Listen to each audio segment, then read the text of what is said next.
pour moi, ça a été de dire c'est qui les gens qui ont le plus avantage à ce que les entrepreneurs en démarrage soient mieux accompagnés. Et c'est comme ça qu'on a été chercher le financement pour réussir à offrir ce service-là gratuitement. Si je résume, en 2012, j'ai écrit mon plan d'affaires. J'ai commencé à faire des activités de réseautage, à m'impliquer un peu partout. Et ça, au bout de 6 ou 7 ans, ça l'a mené à mon embauche dans un organisme à but non lucratif pour pouvoir développer spécifiquement le projet, démontrer le besoin pour que la ville reconnaisse qu'elle a un avantage à implanter ce projet-là dans son écosystème et que tout l'écosystème est gagnant.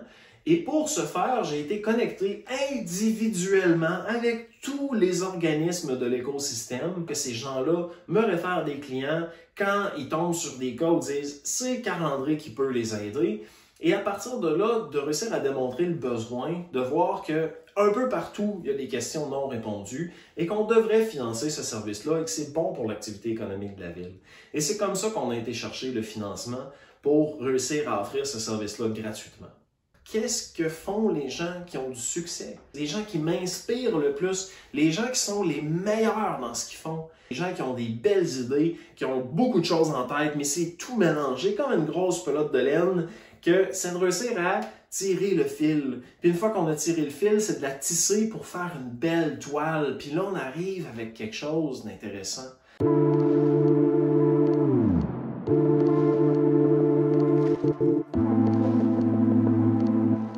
En 2012, quand j'ai terminé le profil entrepreneurial à l'Université Laval, j'avais fait un plan d'affaires sur un projet pour parler d'entrepreneuriat et d'argent dans les écoles, réussir à aider les gens à réaliser leurs rêves. J'avais écrit ce plan d'affaires-là en sachant pas exactement le chemin exact pour y arriver. Je savais pas comment j'allais réussir à financer ce que je voulais faire. Ce que j'ai commencé à faire à ce moment-là, c'est simple. J'ai fait du bénévolat dans tous les organismes que je connaissais en entrepreneuriat qui cherchaient des gens. Dans tous les événements que je pouvais aller. J'ai été à plein de places. J'ai été rencontrer un paquet de monde. J'ai été m'impliquer dans plein d'organismes. J'ai organisé plein d'activités sur le campus universitaire. Bref, j'ai été chercher de l'expérience. Je voulais aller rencontrer des gens qui vivaient des choses pour vrai. Je voulais les aider pour vrai. Je voulais aller là où ça se passait. Je voulais partager aussi ce que j'avais accumulé comme connaissances à travers mon expérience. Donc, il y a toutes sortes de choses que je voulais partager à travers ça. Et je me suis rendu compte que j'avais beaucoup de plaisir à communiquer et à apprendre ces choses-là, ce que je vois comme du transfert de connaissances. Donc d'un côté, j'accumule beaucoup de connaissances, mais de l'autre côté, j'essaie de donner beaucoup de connaissances quand je fais des ateliers ou quand j'accompagne des gens. Donc je cherchais une façon de non seulement financer ce que je faisais, mais aussi de financer mon apprentissage. Et c'est là où j'ai été travailler avec le Cirque du Soleil, c'est là où j'ai été travailler en sécurité dans backstage à différents endroits, c'est là où j'ai été travailler dans les services financiers, c'est là où j'ai été m'impliquer dans des organismes au niveau de l'agriculture urbaine. Donc j'ai essayé de comprendre comment la machine fonctionnait pour pouvoir l'aider de l'intérieur. Donc de dire, il y a des choses que la machine elle fonctionne comme ça. Au lieu de lutter sur la façon dont la machine fonctionne, je vais essayer de comprendre puis d'utiliser la force de mon adversaire contre lui-même. Donc, si mon plus grand obstacle, c'est l'argent, il y a une façon d'utiliser l'argent comme levier dans ton projet. Donc, de transformer cette faiblesse-là en avantage. Donc, s'il y a quelqu'un qui vit un problème et que tu es capable de trouver une solution à son problème, il va devenir ton meilleur allié. Donc, pour moi, ça a été de dire, c'est qui les gens qui ont le plus avantage à ce que les entrepreneurs en démarrage soient mieux accompagnés. Donc, on le sait, à l'époque, existaient les CLD, qui avaient fait un continuum de services, qui détaillait les différents organismes, qui faisaient différentes choses à différentes étapes dans le parcours d'entrepreneur. Et quand les CLD ont été démantelés, dans l'ère d'austérité, on a eu des services qui étaient redistribués dans différents organismes, mais il y avait quand même un trou de service au niveau de l'entrepreneuriat pré-démarrage, donc qui était anciennement aussi offert par les ASEJ dans les CJE. Donc les agents de sensibilisation jeunesse dans les carrefours jeunesse-emploi avaient aussi ce mandat-là d'offrir la sensibilisation à l'entrepreneuriat dans les écoles. Le mandat existe encore aujourd'hui, mais est un peu différent. Donc, à l'époque, on était vraiment dans la sensibilisation, dans le démarrage d'entreprise. Aujourd'hui, on est beaucoup plus dans la mise en action de projets tangibles dans les écoles. Ce qui est très, très bien, bien, il y a une pédagogie entrepreneuriale qui nécessite d'être communiquée encore plus dans l'écosystème parce que les enseignants sont pas encore assez outillés par rapport à ça. Il y en a beaucoup qui se sentent démunis. Et la pression repose sur des gens qui ne se sentent pas tout le temps en pleine connaissance et en pleine compétence pour réaliser ces choses-là. Donc, j'ai constaté qu'il y avait beaucoup d'initiatives qui étaient vraiment extraordinaires à plein de niveaux, mais force est de constater qu'il existe encore des trous pour les gens qui ont des questions, mais qu'ils ne sont pas encore rendus à l'étape d'aller faire une formation, ne sont pas encore rendus à l'étape de faire leur plan d'affaires, ou même qui ont juste des idées, c'est un peu flou, c'est un peu comme mélangé, ou des fois c'est des gens qui ont beaucoup d'expérience, mais qui n'ont juste jamais fait de projet d'entrepreneuriat, donc ils savent juste pas comment ça fonctionne, mais ils sont super bons dans ce qu'ils font. Puis c'est de trouver la façon de prendre ce qu'ils font puis de le transformer en business. Il y a des gens qui ont simplement besoin d'un avis extérieur parce qu'ils sont comme trop proches de l'arbre qu'ils ne voient pas la forêt. Pour moi, ça a été d'aller travailler dans différents endroits, d'aller m'impliquer à différents endroits pour pouvoir maîtriser ce sujet-là. Par les soirs, j'ai écouté des quantités de vidéos sur l'entrepreneuriat, le monde des affaires, les finances, l'investissement. J'en ai consommé tellement de contenu à tous les soirs, probablement en 3 et 5 heures par jour depuis les 15 ou 20 dernières années. Constamment, j'écoute en background du contenu éducatif sur ces sujets-là. Maintenant, j'apprends à reconnaître rapidement ceux qui copient le message d'une autre personne ou ceux qui ont un message authentique eux-mêmes. Il y a beaucoup de gens super intelligents sur la planète qui ont travaillé sur plein de choses super intéressantes. Et je m'amuse à relier tout ça pour arriver à extraire qu'est-ce que font les gens qui ont du succès. Les gens qui réussissent, les gens qui m'inspirent le plus, les gens qui sont les meilleurs dans ce qu'ils font. C'est quoi les patterns qui reviennent? C'est quoi les choses qui sont tout le temps là? Et pour moi, d'aller explorer tout ça, ça se fait naturellement. Je le fais parce que j'aime ça, parce que je tripe sur ça, puis je m'implique parce que j'aime ça. Puis j'irai bénévolement dans les écoles. Mais la réalité, c'est que tout le monde doit payer son loyer. Donc, quand tu arrives à faire de ta passion ton travail, c'est ça l'objectif ultime. C'est ce que j'ai réussi à faire dans les 7 dernières années. Maintenant, c'est comment j'ai réussi à le financer? Ben, c'est à travers des emplois qui m'amenaient directement là où je voulais aller. C'est-à-dire que j'ai rencontré Option Travail en 2018 et j'ai dit, moi, je veux accompagner des entrepreneurs en démarrage et eux me disent, on cherche quelqu'un pour faire ça, il y a un fit parfait. On s'est assis, on a réussi à travailler le projet pour relancer ce service-là qui existait à l'époque dans l'écosystème, mais qui s'est perdu.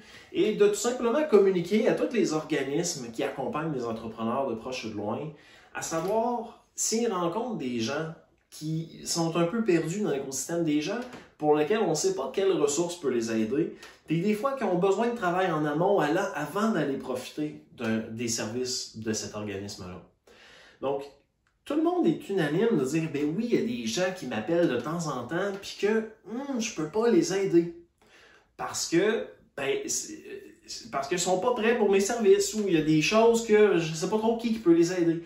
Et c'est là où, naturellement, les gens à Québec ont développé le réflexe de référer vers moi ces gens-là. Parce que j'arrive à démêler ce que les gens ont dans leur tête. Souvent, il y a des gens... j'ai beaucoup de clients qui ont un profil HPI, qui ont un profil haut potentiel douance, parce que c'est des gens qui ont des belles idées, qui ont beaucoup de choses en tête, mais c'est tout mélangé comme une grosse pelote de laine, que c'est de réussir à tirer le fil. Puis une fois qu'on a tiré le fil, c'est de la tisser pour faire une belle toile. Puis là, on arrive avec quelque chose d'intéressant. Mais souvent, quand les gens viennent vers moi, il y a beaucoup de choses, puis c'est le par où je dois commencer. J'ai lu beaucoup d'informations sur Internet, j'ai écouté plein de vidéos, j'ai pris action, j'ai essayé des affaires, mais comme, je sais pas, tu sais, des fois, les gens ont juste besoin de recul. Donc, c'est pour toutes ces questions-là, c'est le réflexe des professionnels de l'écosystème entrepreneurial de référer vers moi parce que c'est des questions qui souvent eux-mêmes ne sont pas à l'aise. Donc, par exemple, comme une conseillère d'orientation, que c'est pas vraiment un emploi que la personne veut se trouver, c'est plutôt de lancer son projet d'entreprise. la conseillère d'orientation ne maîtrise pas nécessairement le processus entrepreneurial. Elle-même, c'est pas nécessairement un entrepreneur. Il y en a, mais pas tous. Et c'est là où souvent ils sont un peu démunis face à ces questions-là. Parce que ce qu'ils ont appris, c'est de se trouver un emploi. Puis le chemin entrepreneurial, c'est un choix de carrière. Mais c'est un choix de carrière qui est un peu marginal, qui est un peu hors norme, puis qui a toujours des subtilités, puis c'est toujours du cas par cas. Donc, c'est au-delà d'une business, c'est au-delà d'un projet d'entreprise. Quand on fait un processus d'orientation ou un processus de choix de carrière, l'entrepreneuriat peut devenir un élément de dire, ben c'est mon choix de carrière, ça s'en va vers l'entrepreneuriat. Mais j'ai besoin de ressources, j'ai besoin d'en parler à quelqu'un qui connaît ça parce que je sais pas, j'ai pas d'entrepreneur autour de moi, puis comme je dis, le professionnel qui est avec moi, peut-être qu'il c'est pas non plus son expertise. Donc c'est ces gens-là souvent qui vont être capables de faire un grand tour de roue de leurs questions, puis de réussir à dénouer un peu certains nœuds, puis de dire, ben est-ce que finalement c'est une bonne idée ou est-ce que c'est pas une bonne idée? Puis mon objectif, c'est pas de vous encourager à dire tout le monde devrait se lancer en affaires, absolument pas. Il y a du monde qui sont beaucoup mieux en emploi, puis avec un sideline, il y a du monde qui sont mieux avec pas de sideline du tout, il y a du monde qui sont mieux d'aller chercher un emploi comme intrapreneur. Parce que vous pouvez intraprendre, comme vous pouvez avoir une entreprise d'économie sociale, vous pouvez avoir un organisme non lucratif, vous pouvez avoir une entreprise incorporée ou tout simplement être travailleur autonome. Toutes ces options-là sont valables. La question, c'est de dire qu'est-ce qui te convient? C'est quoi la structure qui fait du sens avec ta réalité? Donc, on a été chercher le financement de la Ville de Québec. On a passé 3 ans à démontrer le besoin en disant, mais voici, il y a des gens qui nous réfèrent. Je me suis fait référer à environ 100 personnes par année, à chaque année, et de tout plein d'organismes dans l'écosystème pour démontrer que le besoin est réel. Et là, il y a vraiment un besoin au niveau d'accompagner ces gens-là en amont, puis plus le côté humain derrière l'entrepreneur, pas nécessairement le côté technique. Les écoles d'entrepreneuriat font très très bien le travail au niveau technique, au niveau comptabilité, finance, ressources humaines, tous ces volets-là, c'est parfait. Souvent, c'est l'aspect, la mission de l'entrepreneur, le why, pas de la business. Oui, la business c'est important, mais le why de l'humain derrière de l'entrepreneur, son ikigai, qu'est-ce qui le fait vibrer? Et de tourner autour de ces questions-là pour développer quelque chose qui va faire du sens longtemps. On a fait financer par la Ville de Québec mon service dans l'optique où, si on accompagne mieux les entrepreneurs en démarrage, ultimement, leurs projets vont avoir plus de chances de succès. Leur projet au pluriel, parce qu'indifféremment de quel projet va avoir du succès, l'investissement va rester par rapport à investir sur une entreprise. Puis si l'entreprise ne fonctionne pas, on a perdu la majorité de notre investissement. Donc, d'investir sur l'humain, c'est d'investir sur l'économie sur le long terme. Mais moi, ce que je veux faire aujourd'hui, c'est de participer à l'éducation au niveau de l'entrepreneuriat, surtout dans les écoles, mais aussi de façon générale à ce qu'on développe le réflexe entrepreneurial, des comportements entrepreneuriaux sur des problèmes réels du monde. Donc, de prendre action sur des sujets qu'on a décidé que c'était notre combat, plutôt que de chialer sur des choses qui ne dépendent pas de nous. Donc, si je résume, en 2012, j'ai écrit mon plan d'affaires. J'ai commencé à faire des activités de réseautage, à m'impliquer un peu partout, à partager ma connaissance, accumuler énormément de connaissances. Ça s'est fait à tous les jours, plusieurs heures par jour, plusieurs événements par semaine, pendant plusieurs années. Et ça, au bout de 6 ou 7 ans, ça l'a mené à mon embauche dans un organisme à but non lucratif pour pouvoir développer spécifiquement le projet sur lequel j'avais planché plusieurs années plus tôt. Et là, à partir de là, c'est de démontrer le besoin pour que la ville reconnaisse qu'elle a un avantage à implanter ce projet-là dans son écosystème et que tout l'écosystème est gagnant. Et pour ce faire, j'ai été connecté individuellement avec tous les organismes de l'écosystème, avec tous les individus qui composent ces organismes-là, pour pouvoir développer des liens d'affaires, que ces gens-là me réfèrent des clients quand ils tombent sur des cas où ils disent « c'est Carl-André qui peut les aider ».